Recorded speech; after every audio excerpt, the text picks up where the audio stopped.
باب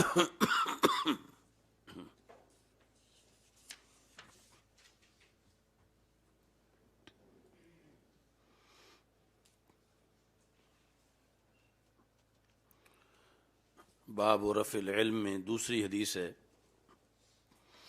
حضرت انس رضی اللہ تعالیٰ عنہ سے مروی ہے، انہوں نے کہا کہ لأحدثنکم حدیثا لا یحدثکم احد بعدی، میں تمہیں ایسی حدیث ضرور بھی ضرور سناؤں گا جو کوئی بھی میرے بعد تمہیں نہیں سنائے گا۔ میرے بعد یعنی میرے علاوہ نہیں سنائے گا کا مطلب یہ ہے کہ رسول اکرم صلی اللہ علیہ وسلم اور اس کے درمیان کوئی اور راوی نہ ہو، ایسا حدیث سنانے والا اس حدیث کے لحاظ سے میرے علاوہ کوئی نہیں ہوگا، یعنی جس نے مجھ سے سن کے آگے روایت کی وہ درمیان میں میرا واسطہ ہوگا، لیکن نبی اکرم صلی اللہ علیہ وسلم سے بغیر واسطے کے سننے کے لحاظ سے یہ صرف میرا امتیاز ہے۔ لا یحدثکم احد بعدی، تو حدیثاً نکرہ ہے اور یہ پورا جملہ اس کی صفت ہے۔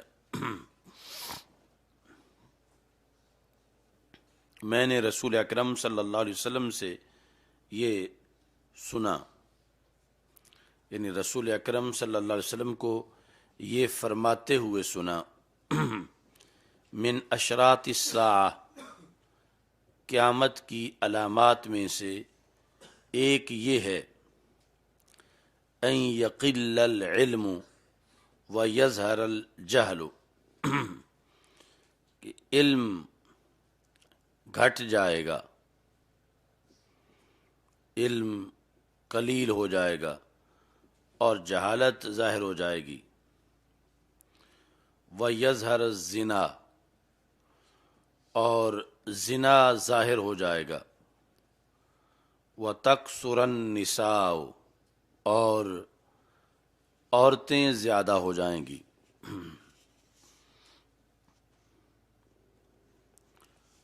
عورتیں زیادہ ہو جائیں گی، وَيَقِلَّ الرِّجَالُ، مرد تھوڑے ہو جائیں گے، یہاں تک کہ 50 عورتوں کے لیے ایک نگہبان ہوگا، القیم الواحد۔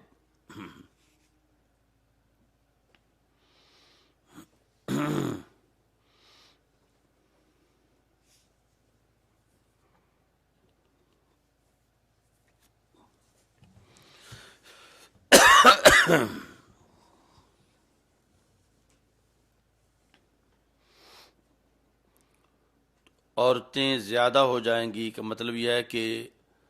جنگیں زیادہ ہوں گی اور جنگوں میں شامل فوجوں کی شکل میں مرد اکثر قتل ہو جائیں گے، اور اس طرح عورتوں کی تعداد سوسائٹی میں بڑھ جائے گی۔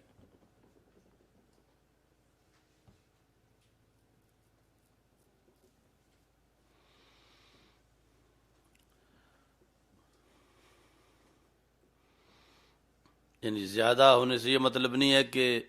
بچیوں کی ولادت زیادہ ہوگی، تو زیادہ ہونے کا مطلب یہ ہے کہ چونکہ اکثر جنگوں میں مرد حصہ لیں گے تو اس بنیاد پر لڑائیوں جھگڑوں میں مرد کثرت سے قتل ہوں گے، تو جس کے نتیجے میں پیچھے عورتیں زیادہ ہو جائیں گی۔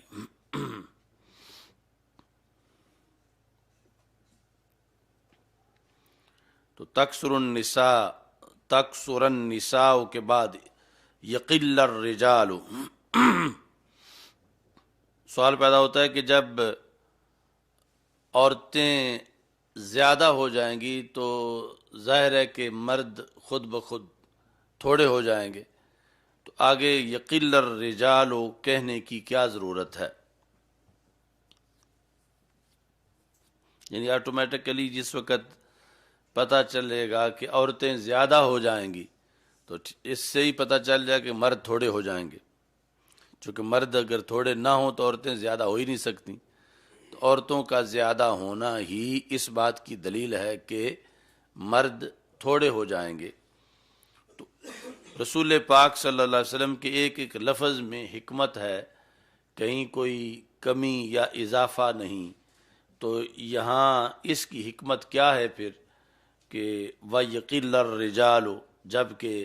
یہ تو پہلے جملے سے ہی معلوم ہو رہا ہے۔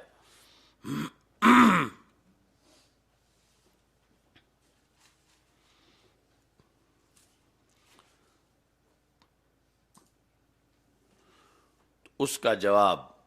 یہ سوال الکوثر الجاری میں انہوں نے کیا، اور اس طرح کا پھر سوال جواب بہت سے مقامات پہ فائدہ دیتا ہے۔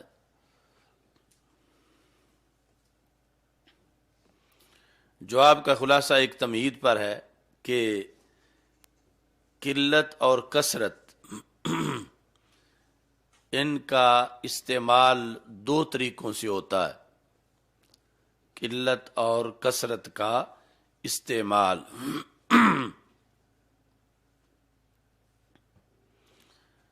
کیونکہ یہ نسبتیں ہیں، قلیل کس کے لحاظ سے قلیل، کثیر کس کے لحاظ سے کثیر، ہمیشہ قلت و کثرت جو ہے یہ اضافت یعنی نسبت کی بنیاد پر ہوتا ہے۔ اگر کسی چیز کو کسی کے مقابلے میں نہ رکھیں، نہ قلت سامنے آتی ہے نہ کثرت سامنے آتی ہے، جب کسی کے لحاظ سے اس کو پرکھا جائے تو پھر یا قلت کا سامنا ہوتا ہے یا کثرت کا سامنا ہوتا ہے۔ تو تمہید یہ ہے کہ قلت اور کثرت کا استعمال دو طرح سے ہے۔ ایک تو یہ ہے کہ اپنے مقابل کے لحاظ سے قلت کا استعمال یا کثرت کا استعمال، ایک طریقہ یہ ہے قلت و کثرت کے استعمال کا کہ قلت و کثرت جو ہے وہ اپنے مقابل کے لحاظ سے ہو، اور دوسرا یہ ہے کہ قلت و کثرت میں مقابل کا لحاظ نہ رکھا جائے، محض نفس الامر کا لحاظ رکھا جائے، یعنی اپنے طور پر مثلا ایک کلاس میں 100 اسٹوڈنٹ ہیں تو ایک یہ ہے کہ کسی دوسری کلاس کے مقابلے میں ان کا لحاظ کرنا، مثلا ایک دوسری کلاس ہے اس میں 1000 ہیں، تو اس کے مقابلے میں جب ہم اس کو دیکھیں گے تو اس کے مقابلے میں یہاں قلت ہے، 1000 کے مقابلے میں 100 والی کلاس کے اندر قلت ہے، اور اگر یہ مقابلہ نہ کیا جائے، صرف اپنے طور پر دیکھا جائے تو پھر اس میں بھی کثرت ہے، 100 والی کلاس میں بھی، لیکن کثرت تب ہے جب اس کا کسی کے ساتھ مقابلہ نہ کیا جائے، کسی کے ساتھ مقابلہ نہ کیا جائے، یا پھر اس کے ساتھ کیا جائے جس میں 20 لڑکے ہیں، تو پھر یہ ہوگا کہ اب اس میں اس کے مقابلے میں کثرت ہے، تو یک وقت کثرت بھی ہوگی قلت بھی ہوگی، کثرت ہوگی ما تحت کے لحاظ سے، قلت ہوگی ما فوق کے لحاظ سے، اور اگر نہ ما تحت کا لحاظ کیا جائے نہ ما فوق کا لحاظ کیا جائے، صرف اپنا لحاظ کیا جائے کہ نفس الامر میں اس کے کتنے ہیں، تو اس بنیاد پر یہ ہوگا دوسرا استعمال۔ تو قلت اور کثرت جو ہے ان کے دو استعمال ہیں، کبھی تو مد مقابل کے لحاظ سے استعمال ہے، اور کبھی مد مقابل کا لحاظ نہیں، نہ اس کا کہ جس میں تھوڑے ہیں، نہ اس کا جس میں زیادہ ہیں، بلکہ صرف اپنا لحاظ ہے۔ سمجھ آ رہی ہے نا سائیں؟ تو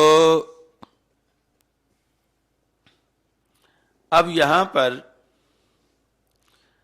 اگر یقل الرجال نہ کہا جاتا تو پھر یہ وہم ہو سکتا تھا کہ تکثر النساء میں جو کثرت ہے وہ دوسرے استعمال کے لحاظ سے ہو، کثرت دوسرے استعمال کے لحاظ سے یہ ہو ہے کہ اپنے لحاظ سے فی نفس الامر عورتیں زیادہ ہوں، اپنے لحاظ سے عورتیں اگرچہ مردوں کے لحاظ سے زیادہ نہ ہوں، اپنے طور پر زیادہ ہوں، اپنے طور پر بھی تو کثرت ہو سکتی ہے ان کی۔ تو یہ وام دور کرنے کے لیے کہ تارا تن کا استعمال، یہ جو کثرت اور قلت کا یہاں پر کثرت کا جو استعمال ہو رہا ہے، یہ نفس الامر کے لحاظ سے نہیں ہو رہا بلکہ اپنے مقابل کے لحاظ سے ہو رہا، نفس الامر کے لحاظ سے بلکہ اپنے مقابل کے لحاظ سے، اور مقابل کے کون ہے؟ مرد۔ تو وہ تب پتہ چلا جب یہ لفظ آیا وَيَقِلَّ الرِّجَالُ، مرد گھٹ جائیں گے، تو اب پتہ چلا کہ عورتوں کا بڑھنا یہ اپنے لحاظ سے نہیں ہو سکتا ہے، نفس الامر میں تو تھوڑی ہوں، صرف عورتوں کی آبادی کے لحاظ سے، لیکن مرد اتنے گھٹ جائیں کہ ان کے مقابلے میں یہ زیادہ ہوں۔ تو اس بنیاد پر چونکہ کثرت یا قلت کا استعمال دو طرح کا ہوتا ہے اور یہاں معین کرنا تھا کہ وہ استعمال کون سا ہے، تو یقل الرجال کہہ کے رسول پاک صلی اللہ علیہ وسلم نے یہ معین کیا کہ عورتوں کی کثرت یہ مردوں کے مقابلے میں یہاں مراد ہے، نفس الامر میں کثرت مراد نہیں ہے، نفس الامر میں کثرت مراد، اور مردوں کے مقابلے میں کثرت یہ تعین تب ہوا جب یقل الرجال کی الفاظ رسول پاک صلی اللہ علیہ وسلم نے بولے ہیں، تو پتہ چلا کہ یہ بھی بامقصد گفتگو ہے، اور جب تک یہ لفظ نہ بولے جاتے تو یہ مطلب ثابت نہ ہوتا۔ تو نبی اکرم صلی اللہ علیہ وسلم کے اس فرمان کی حکمت بھی موجود ہے، یہ لفظ معاذ اللہ فضول نہیں ہے۔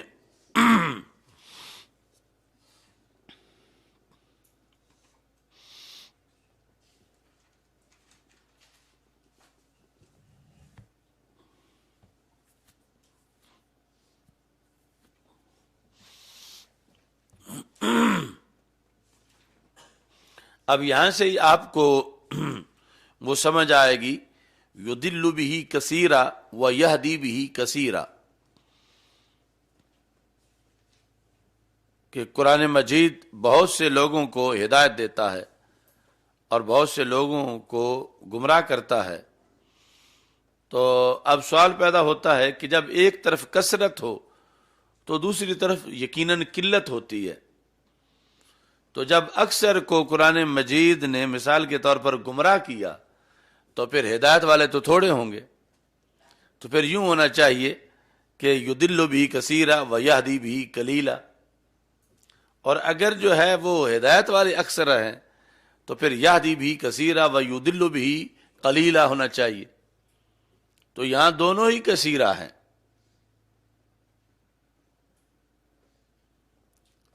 تو دونوں کثیرہ کیسے ہو سکتے ہیں؟ مثلا کل جو ہے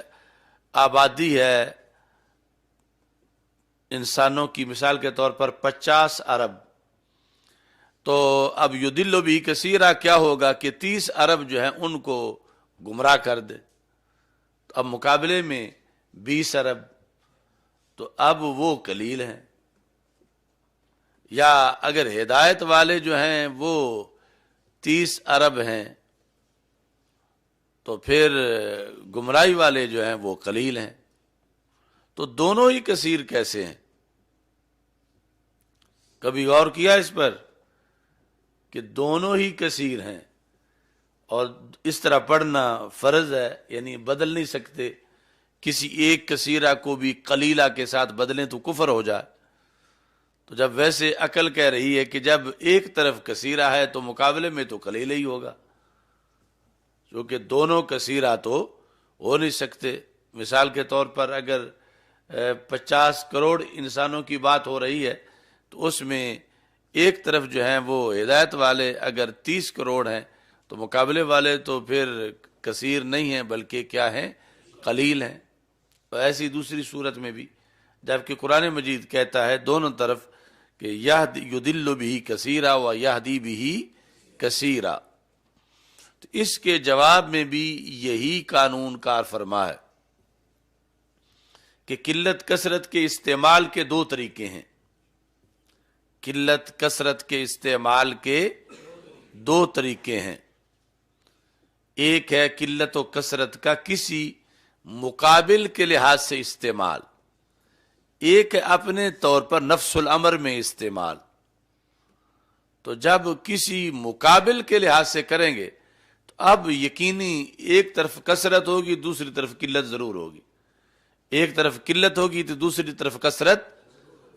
یہ اس وقت ہے جب مقابل سامنے رکھیں، اور اگر مقابل سامنے نہ رکھیں، صرف نفس الامر میں کسی چیز کے وجود کو قطع نظر اس کی کسی مقابل کے دیکھیں تو اب جو ہے وہ ہو سکتا ہے کہ جو دو چیزیں آپس میں مقابل ہیں لیکن یہاں ان کا آپس میں تقابل نہیں کیا جا رہا، آپس میں ہر ایک کو اپنے طور پر دیکھا جا رہا ہے، تو دونوں ہی اپنے گھر میں کثرت میں ہوں، دونوں ہی اپنے گھر میں، کیونکہ تقابل تو درمیان میں کیا نہیں جا رہا۔ تو اس بنیاد پر جنہوں نے ہدایت پائی وہ بھی بہت بڑی تعداد ہے، اور جو گمراہ ہوئے وہ بھی بہت بڑی تعداد ہے، اور آپس میں مقابلہ کیا نہیں جا رہا، یعنی یضل بھی کثیرا و یہدی بھی کثیرا کے اندر یہ جو کثیرہ کثرت کا استعمال ہے، یہ استعمال کسی مقابل کے لحاظ سے نہیں ہے، نفس الامر کے لحاظ سے ہے، یعنی اپنے طور پر۔ تو اپنے طور پر دونوں طرح کے لوگ بہت سے ہیں، ہدایت پانے والے بھی بہت سے ہیں اور گمراہ ہونے والے بھی، تو اب کوئی اعتراض نہیں ہوگا۔ لیکن جس وقت اس کا وہ استعمال ہو کہ جب کوئی مقابل سامنے رکھ کر کثرت کا یا قلت کا اعلان کیا جائے تو وہاں پھر کثرت کے مقابلے میں قلت ہی ہوتی ہے اور کوئی چیز نہیں ہوتی، کثرت کے مقابلے میں کثرت نہیں ہوتی۔ تو اب یہ جواب بھی اس کا مدار اس تمہید پر ہے کہ قلت کثرت کے استعمال کے دو طریقے ہیں، ایک طریقہ یہ ہے کہ انہیں کسی مقابل کے لحاظ سے استعمال کیا جائے، اور دوسرا طریقہ یہ ہے کہ انہیں محض نفس الامر کے لحاظ سے اپنے طور پر بغیر قطع نظر کسی مقابلے کے استعمال کیا جائے۔ تو قرآن مجید پر اگر کوئی یہ اعتراض کرتا ہے کہ قلت کے مقابلے میں تو پھر کثرت ہونا چاہیے، کثرت کے مقابلے میں قلت ہونا چاہیے، تو اس کا اعتراض غلط ہے، چونکہ جو قلت کثرت کا قانون ہے وہ دو طرح کے استعمال کا ہے، اور یہاں دوسری قسم استعمال کی موجود ہے۔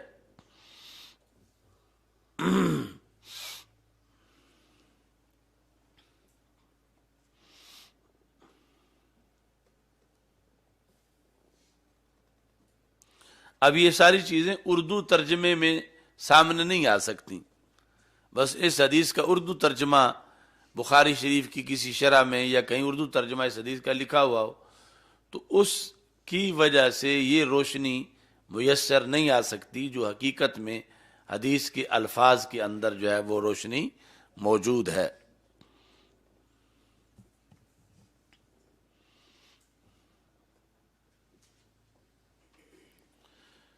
اور ساتھ یہ بھی ہے کہ یہ جو مطلقاً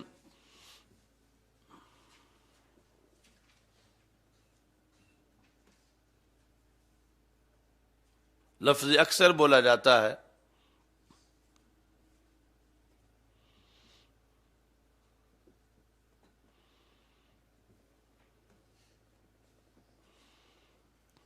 تو گفتگو میں یعنی مناظرہ میں، بحث میں اس پر بھی یعنی شدید اعتراض ہو سکتا ہے۔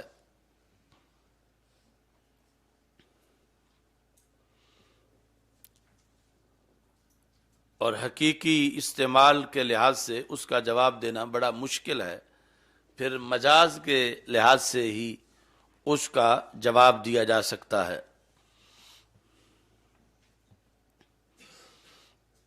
یہ اس میں توضیح تلویح کے اندر وہ اعتراض ہے۔ مثال کے طور پر آپ کہتے ہیں کہ اکثر علماء کا یہ مذہب ہے، اکثر علماء کا یہ مذہب ہے، کوئی بات کرتے ہوئے یا آپ کے مقابلے میں کوئی بندہ گفتگو کرتے ہوئے مناظرہ میں یہ کہتا ہے کہ اکثر علماء کا یہ مذہب ہے۔ اب وہ لفظ اکثر بول کر ایک سہولت لینا چاہتا ہے کہ اگر گن کے بتاؤں تو یہ گننا تو بڑا مشکل ہے،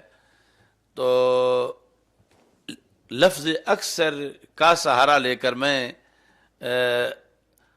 اپنی بات کو ترجیح دے دیتا ہوں کہ اکثر لوگ اس موقف پر ہیں، یہ اکثر لوگوں کی یہ رائے ہے، تو یعنی یہ کہنے کی بجائے کہ 700 کی یہ رائے ہے یا 7000 کی یہ رائے ہے، تو وہاں تو 700 گننا پڑے گا یا 7000 گننا پڑے گا، تو وہ بڑا مشکل ہے۔ تو اس کے مقابلے میں یہ کہہ دیا جائے اکثر کی یہ رائے ہے، تو یہ آسان ہے۔ یعنی یہاں وہ کوئی معین فگر نہیں ہے کہ اگر اتنے نہ ہوں تو کہا جائے کہ یہ تو تمہاری بات پوری نہیں ہوئی، تم نے تو 700 کہا تھا تو یہ 700 نہیں بنے۔ تو اس سے بچاؤ کے لیے یہ کہہ دیا جائے کہ اکثر لوگ اس رائے پر ہیں۔ تو وہاں توضیح تلویح میں پھر اس پر بھی وہی اعتراض کیا گیا جو معین فگر پہ کیا جاتا ہے، اکثر کے لحاظ سے بھی وہی ہے کہ اکثر کی تعریف کیا ہے۔ اکثر ما فوق النصف کو کہتے ہیں۔ اکثر کسے کہتے ہیں؟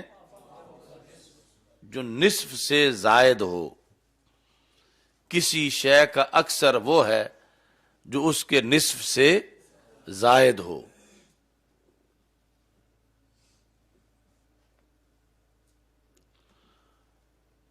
کسی کا اکثر یہ ہے جو اس کے نصف سے زائد ہو۔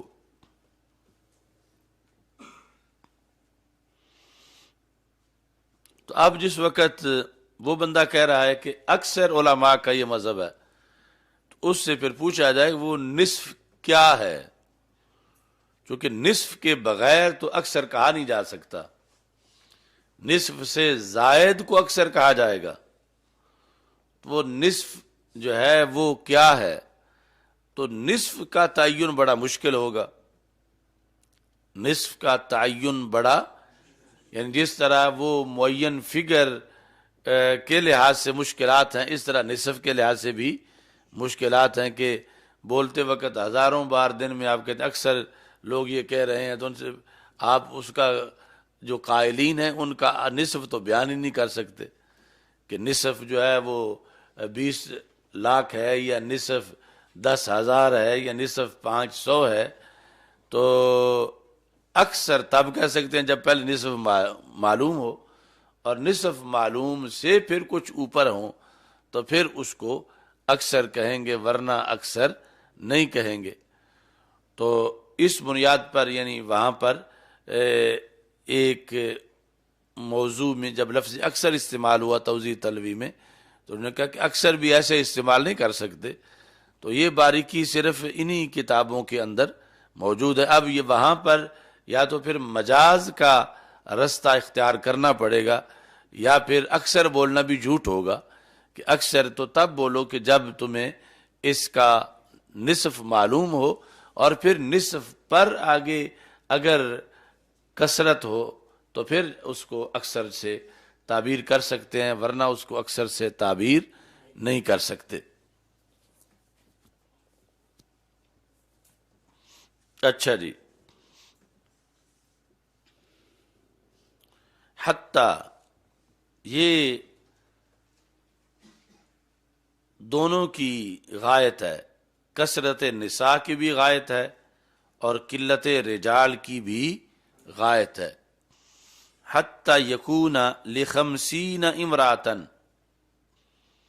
القیم الواحد،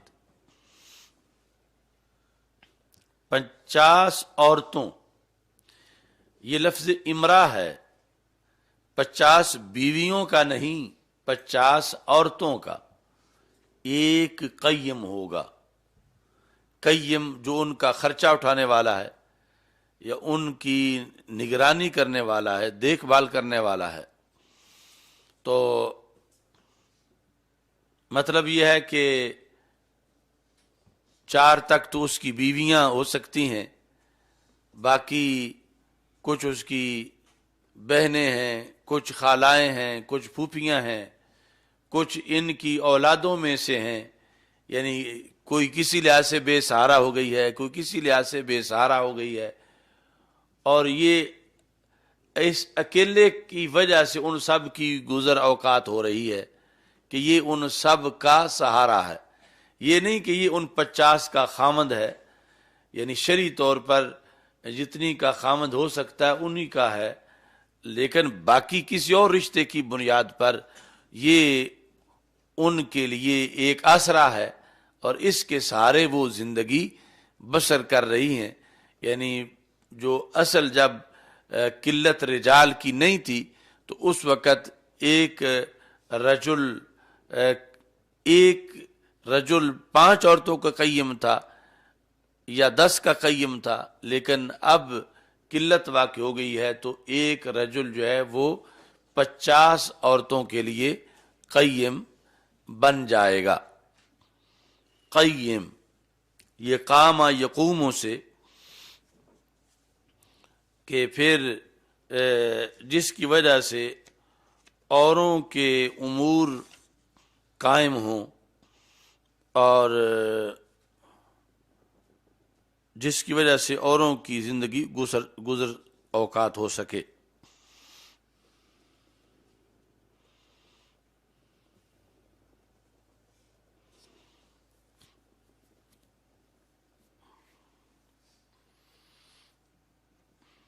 تو ایک تو وجہ یہ بتائی کہ جنگوں کی وجہ سے ایسا ہوگا، لیکن الکوثر الجاری میں انہوں نے کہا کہ ویسے بھی ہے کہ لأن النساء حبائل الشیطان یکسرہن اللہ فی آخر الزمان ابتلاء، کہ عورتیں حبائل الشیطان ہیں، یعنی شیطان کے جال جن کی وجہ سے شیطان شکار کرتا ہے لوگوں کو، تو ابتلاء کے پیش نظر اللہ ان کو قرب قیامت میں زیادہ کر دے گا، ان میں اضافہ ہو جائے گا۔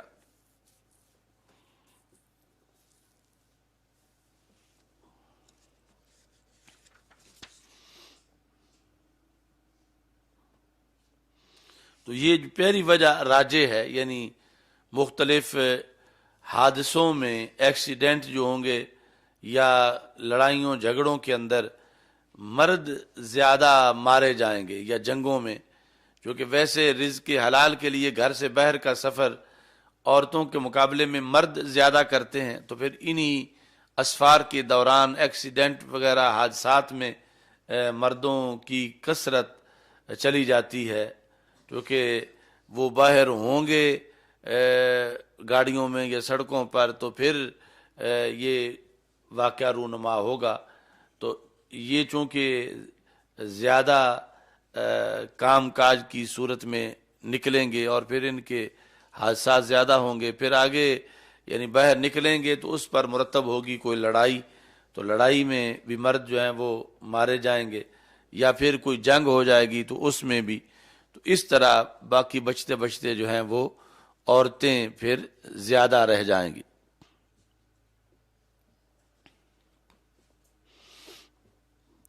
تو عراق میں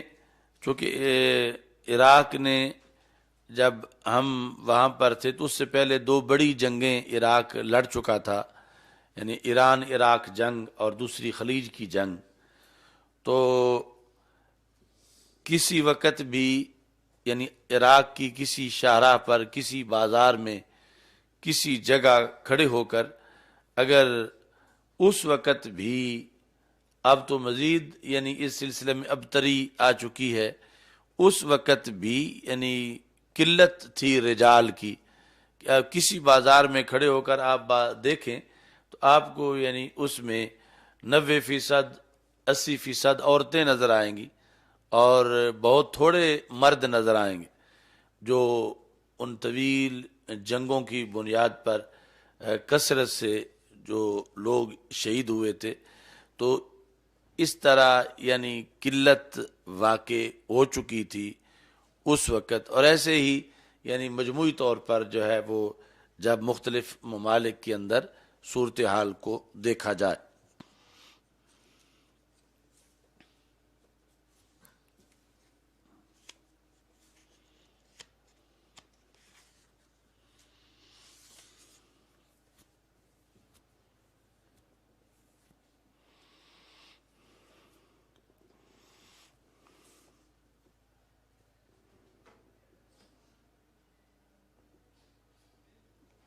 باب فضل العلم،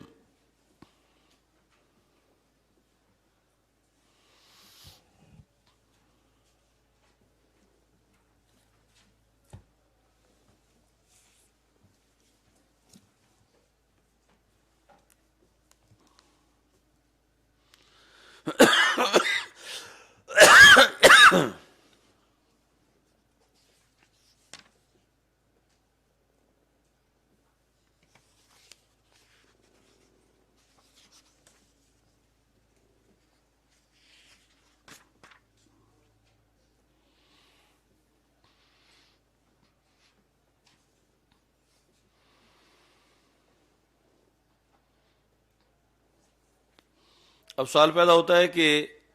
تمہید بخاری میں ہم نے یہ پڑھا کہ ابواب کے اندر تکرار نہیں ہے، احادیث میں تو تکرار ہے، ایک حدیث 35 بار بھی آئی ہے بخاری شریف میں، لیکن اس کی حکمتیں ہیں کہ ہر بار اس سے نیا مسئلہ اخذ کیا گیا ہے یا نئی سند سے لائی گئی ہے۔ تو یہ ابواب میں تو تکرار نہیں ہے، اور یہاں باب میں تکرار آ گیا ہے،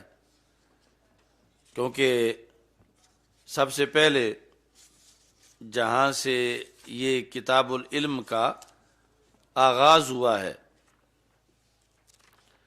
تو وہاں بھی فضیلت علم کا باب آیا۔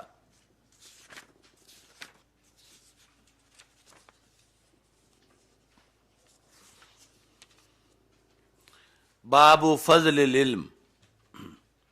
یعنی کتاب العلم کا پہلا باب جو ہے وہ ہے باب فضل العلم، اور یہاں بھی ہے باب فضل العلم، تو یہ پھر تکرار ہو گیا، حالانکہ ابواب میں تکرار نہیں ہے، اور ابواب میں بھی تکرار ہو تو پھر یہ ایک سکم ہے کہ انہیں ابواب بھی علیحدہ نہیں ملے، کہ علیحدہ علیحدہ ابواب کے لفظ ہوتے، ایک ہی عنوان دو دو بار قائم کیا جاتا رہا ہے، تو اس سے تو یعنی یہ تطویل بلا طائل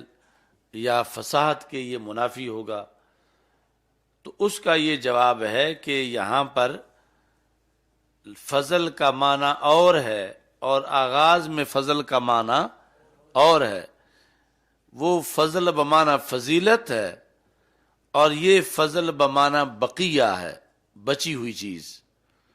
تو اگر اسی معنی میں یہاں ہوتا تو پھر واقعی آپ کی بات درست تھی کہ سکم آتا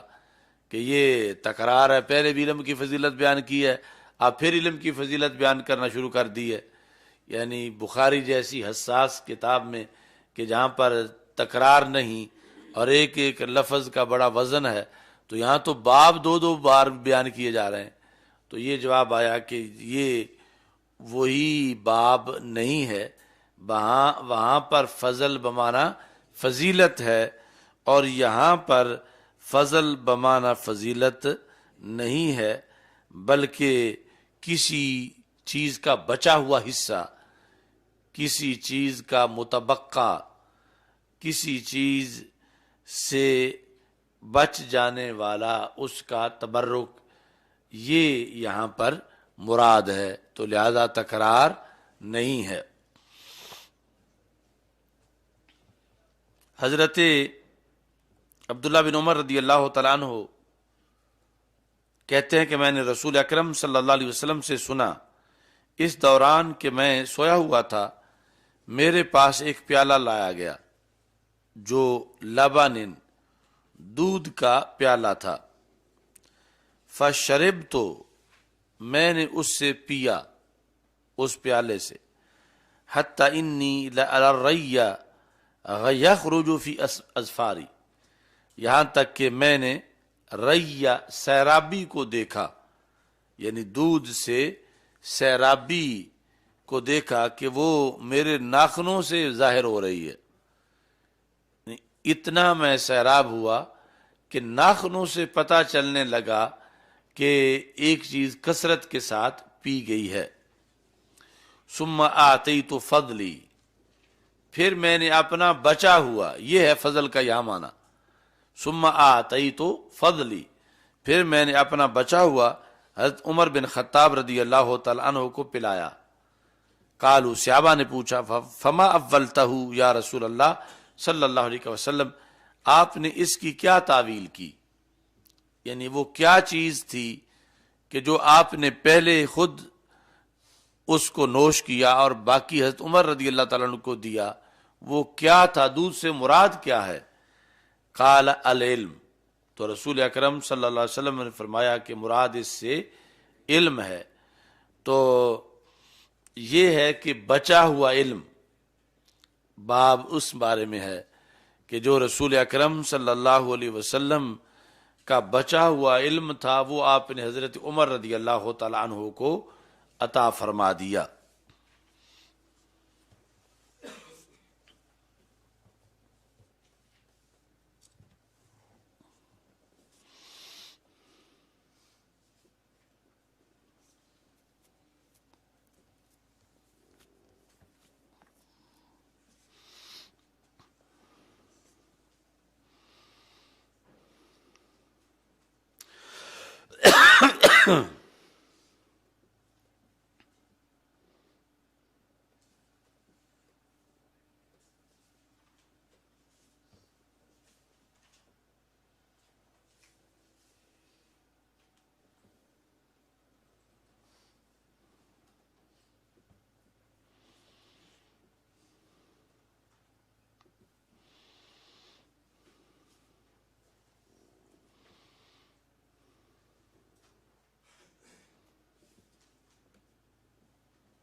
تو اب ضمناً اس میں بھی اگرچہ فضیلت موجود ہے،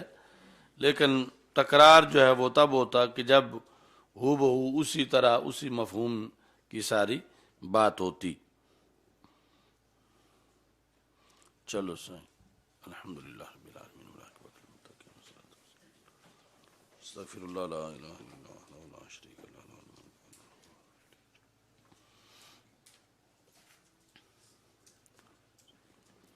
تو